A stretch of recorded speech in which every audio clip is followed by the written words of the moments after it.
वाराणसी में शुक्रवार को मिली रिपोर्ट के अनुसार 56 कोरोना मरीज मिले हैं। बीते 24 घंटे में कोरोना से 2 मरीज की मौत हुई है। शुक्रवार को होम आइसोलेशन से 130 मरीज स्वस्थ हुए हैं। कोविड हॉस्पिटल से किसी मरीज को छुट्टी नहीं मिली है। वाराणसी में तीसरी लहर में अब तक 12,861 पॉजिटिव मरीज मिल चुके हैं। इनमें से 11,911 लोग स्वस्थ हो चुके हैं, जबकि एक्टिव केसों की संख्या 937 है।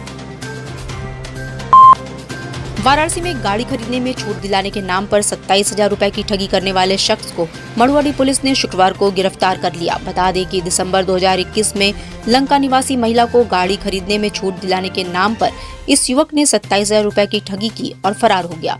वहीं मुखबिर की सूचना पर पुलिस ने उक्त अभियुक्त सूरज पांडे उर्फ महेश दुबे निवासी ग्राम अमुवाम थाना गोपीगंज जनपद भदोई निवासी को BLW अंडरपास के पास से गिरफ्तार किया है।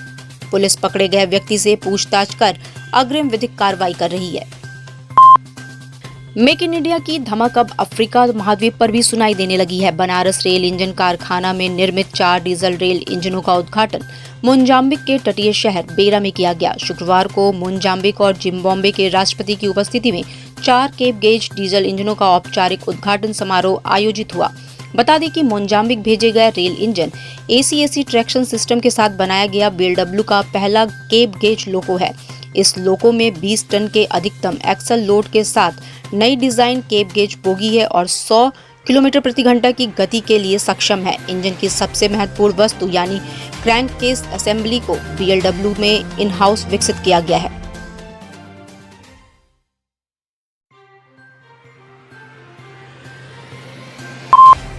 वाराणसी के जिला निर्वाचन अधिकारी कौशल राज शर्मा ने बताया कि जिले की सभी 8 विधानसभा सीटों पर 12, 13 और 15 फरवरी को नामांकन नहीं होगा। उन्होंने बताया कि 12 फरवरी को सेकंड सैटरडे, 13 फरवरी को रविवार और 15 फरवरी को हजरत अली के जन्म दिवस के उपलक्ष्य में गस्टेड हॉलीडे है, इसलिए इन तीनों दिवसों में नामांकन की प्रक्रिया नहीं होगी। इस तरह वाराणसी की 8 विधानसभा सीटों पर सिर्फ 3 दिन 14, 16 और 17 फरवरी को नामांकन होगा। वाराणसी में बहादुर आदमी पार्टी के शहर उत्तरी के युवा प्रत्याशी मोनू राय नामांकन करते ही आचार संहिता उल्लंघन की जद में आ गए हैं। बता दें कि विधानसभा सामान्य निर्वाचन 2022 के अंतर्गत आदर्श आचार संहिता लागू है। प्रतिबंध के बावजूद 10 फरवरी को मोनू राय नामांकन हेतु जुलूस के साथ आए थे। वहीं नामांकन में 15 से अधिक 2 पहिया वाहन शामिल थे। रिटर्निंग ऑफिसर शहर उत्तरी विधानसभा की अंशिका दीक्षित ने वाराणसी उत्तरी से बहादुर आदमी पार्टी के प्रत्याशी मोनू राय को 10 फरवरी को अपने नामांकन के दौरान आदर्श आचार संहिता का उल्लंघन किए जाने पर नोटिस जारी की है। उन्होंने प्रत्याशी मोनू राय को 48 घंटे में अनियमितता से संबंधित स्पष्टीकरण प्रस्तुत करने का निर्देश देते हुए कहा है कि अगर वो स्पष्टीकरण नहीं देते हैं तो सुसंगत धाराओं में उनके ऊपर कार्रवाई की जाएगी। कर्नाटक हिजाब मामला पूरे देश में तूल पकड़ता जा रहा है। इस मामले पर वाराणसी पहुंचे RSS के वरिष्ठ नेता इंद्रेश कुमार ने बयान दिया है कि हिजाब का मामला कट्टरपंथियों का एक षड्यंत्र है। उन्होंने कहा है कि हमेशा जीन्स पहनने वाली मुस्लिम लड़की के जरिए कुछ चरमपंथी हमारे देश और इस्लाम को बदनाम करने की कोशिश कर रहे हैं, जो ये साबित करता है कि चरमपंथी बेटियों को शिक्षा से दूर ले जा रहे हैं और उनके भविष्य के साथ खिलवाड़ कर रहे हैं। वहीं उन्होंने कहा कि बेटियों का दुरुपयोग करना अमानवीय और देशद्रोह जैसा है। जानबूझकर इस तरह का षड्यंत्र रचा गया है। मुसलमानों को भड़काकर देश में मजहबी वोट बैंक की राजनीति चल रही है, जिसकी जांच करानी चाहिए। अगर राजनीतिक दल इसको हवा देते हैं तो ये संविधान विरोधी है और घोर निंदनीय है। तो आप एक अच्छे और बेहतर मुसलमान कहलाएंगे, वतन से मोहब्बत करने वाले कहलाएंगे, वहाँ के ईमान वाले कहलाएंगे। इसलिए उन्हीं कायदे कानून को हर जगह मानना चाहिए।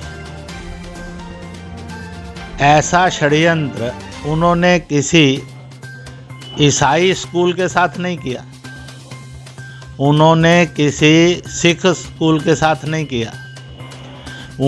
वो जो लड़कियां हैं आज भी उनकी जीन्स में भरमार फोटोएं हैं। वो पहले स्कूल आती रही हैं तो उसी स्कूल में भी उनकी बिना हिजाब की ही फोटोएं हैं। इसका मतलब है कि जानबूझकर एक षड्यंत्र रचा गया और आज वो फोटोएं सामने हैं। तो इसलिए बेटियों का कुछ लालच देकर दुरुपयोग करना ये अलोकतांत्रिक है, असंवैधानिक है, अमानवीय है, अभारतीय है, देशद्रोह जैसा भी है और इस्लाम को और मुसलमान को दागदार भी करता है और शर्मसार भी करता है। इसलिए मैं इसमें बहुत साफ सुथरा कहूँगा कि इसकी जांच भी करवा लेनी चाहिए। अगर राजनीतिक दल इसको हवा देते हैं तो वह संविधान विरोधी है, भारतीयता विरोधी है, वह लोकतंत्र विरोधी है, वह मानवता विरोधी भी है। ये हरकत नहीं करनी चाहिए।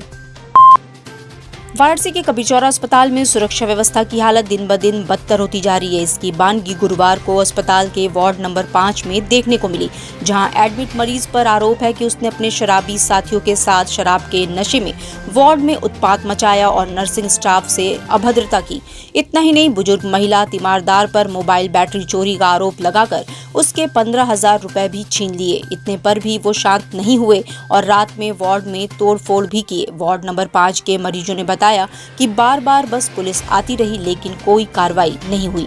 दूसरी तरफ अस्पताल अधीक्षक ने कार्रवाई की बात कही है। वहीं जब कबीरचौरा पुलिस चौकी पर पहुंचकर इसकी तफ्तीश और कार्रवाई की जानकारी की कोशिश हुई तो चौकी पर ताला बंद मिला। वाराणसी में 7 मार्च को होने वाले मतदान को लेकर लगातार मतदाता जागरूकता रैलियां, प्रतियोगिताएं और डोर टू डोर कैंपेन चलाए जा रहे हैं। इसी क्रम में अब वाराणसी के विकास भवन की इमारत भी मतदाता जागरूकता का संदेश देने के लिए तैयार हो रही है। महात्मा गांधी काशी विद्यापीठ के फाइन आर्ट्स के छात्र भवन के दीवारों पर मतदान से रिलेटेड कलाकृतियां बनाने में जुटे हुए हैं। बता दें कि फाइन आर्ट्स के स्टूडेंट स्वीप की ब्रांड एम्बेसडर नीलू मिश्रा के निर्देशन में सभी कार्यालयों, सीढ़ियों आदि की दीवारों पर मतदाता जागरूकता और मतदान को लेकर कलाकृतियां बना रहे हैं। ईवीएम का प्रयोग कैसे करना है, क्या क्या चीजें लेकर आप मतदान कर सकते हैं आदि से संबंधित जागरूकता को लेकर पेंटिंग कर रहे हैं। वाराणसी में चुनाव आयोग द्वारा विधानसभा चुनाव को निष्पक्ष और पारदर्शी बनाने के लिए लॉन्च किए गए सिविल जेल ऐप पर लगातार शिकायतें आ रही हैं, जिसमें आचार संहिता उल्लंघन की शुक्रवार तक 17 शिकायतें आ चुकी हैं। वहीं सबसे ज्यादा शिकायत लैंडलाइन से वोटर कार्ड न मिलने को लेकर आ रही हैं। कंट्रोल रूम नोडल अधिकारी नलिनीकांत सिंह ने बताया कि 24 घंटे संचालित कंट्रोल रूम में सबसे ज्यादा शिकायतें वोटर कार्ड को लेकर आ रही हैं। वहीं शिकायतों पर तत्काल एक्शन किया जा रहा है। कंट्रोल रूम में औसतन प्रतिदिन 80 से 85 शिकायतें आ रही हैं। 8 जनवरी से लेकर अब तक जितनी भी शिकायतें आई हैं, सभी का निस्तारण कर दिया गया है। वाराणसी में संत रविदास की 645वीं जयंती आगामी 16 फरवरी को सीर गोवर्धनपुर स्थित जन्मस्थली पर मनाई जाएगी। ऐसे में रविदास मंदिर की तरफ से सभी तैयारियां अंतिम चरण में हैं। शुक्रवार को इन तैयारियों को देखने और सुरक्षा व्यवस्था को परखने के लिए पुलिस कमिश्नर ए सतीश गणेश ने आला अधिकारियों संग सीर गोवर्धनपुर में बनकर तैयार टेंट सिटी का जायजा लिया और आवश्यक दिशा निर्देश दिए। इस दौरान उन्होंने कार्यक्रम की तैयारी को लेकर मंदिर परिसर एवं अस्थायी आवासीय क्षेत्र, प्रवचन पंडाल, भोजनालय कक्ष, मार्ग व्यवस्था, अस्थायी पुलिस चौकी, अस्थायी अग्निशमन चौकी व हेल्प डेस्क आदि का जायजा लिया। साथ ही कार्यक्रम स्थल पर बनाए गए 2 अस्थायी पुलिस चौकी व 1 पुलिस हेल्प डेस्क को आवश्यक दिशा निर्देश भी दिए।